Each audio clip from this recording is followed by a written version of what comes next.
Hey guys, it's Chris and I am here this week to do my review for Who Framed Roger Rabbit.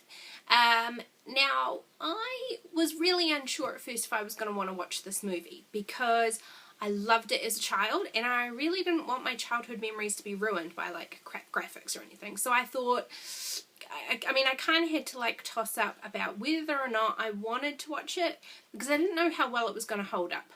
Well, I can safely say that this movie is still freaking amazing, and not like just that whole cliched, oh, it's good for its time. This movie, even by today's standard, is outstanding. Like, crazy, crazy good. The way in which they interact, the cartoons with the real world, is, oh my god, mind-blowing. I love it. So very quickly, the plot in this is that the toon world and the real world, coincide in a way together and no one really questions that at all, which is fine. And we focus on our main character is played by Bob Hoskins, so it's a real world character. And he's the detective Eddie Valiant who used to do a lot of toon cases, but unfortunately his brother was killed by a falling piano, which sucks.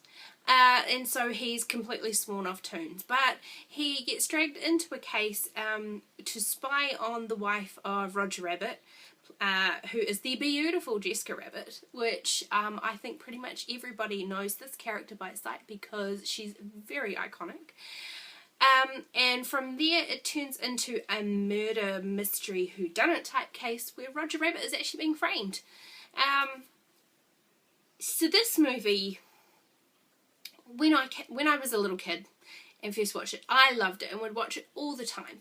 Now, I never noticed just how many sexual innuendos there are in this movie. Now, I don't know if that's because I was a really innocent child or if I'm just a really dirty-minded adult now, but there was a lot of them. Like, a lot.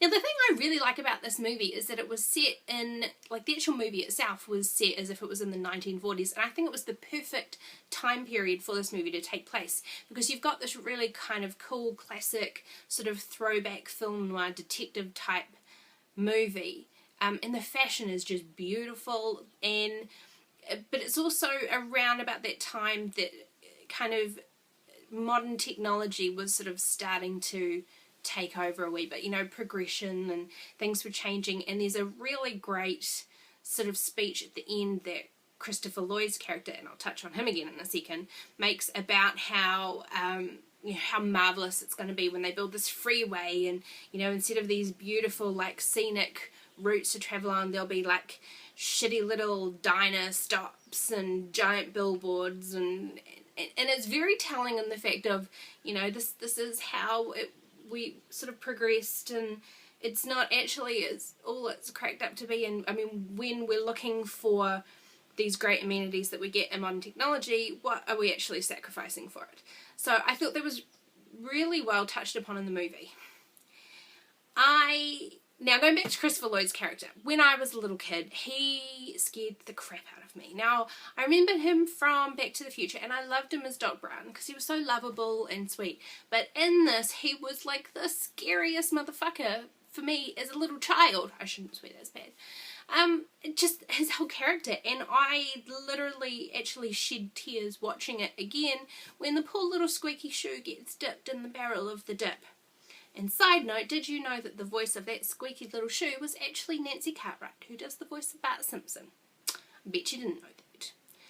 Unless you looked on Internet Movie Database, and then you did. So, yeah. Look, I mean, I'm going to make it really short, my review. I think a lot of people have already touched on it. We've done it before for DeFranco Movie Club. Just, I think the biggest thing with this movie is that I was really afraid that the graphics and all the animation was not going to stand up. And it not only stands up, it still surpasses so much of what is actually done in today's current movies. So yeah, it's my really, really short review. It's still really, really sunny outside, and so I want to go get me some more sun because it's sunny here. So I'm not going to waste a lot of your time.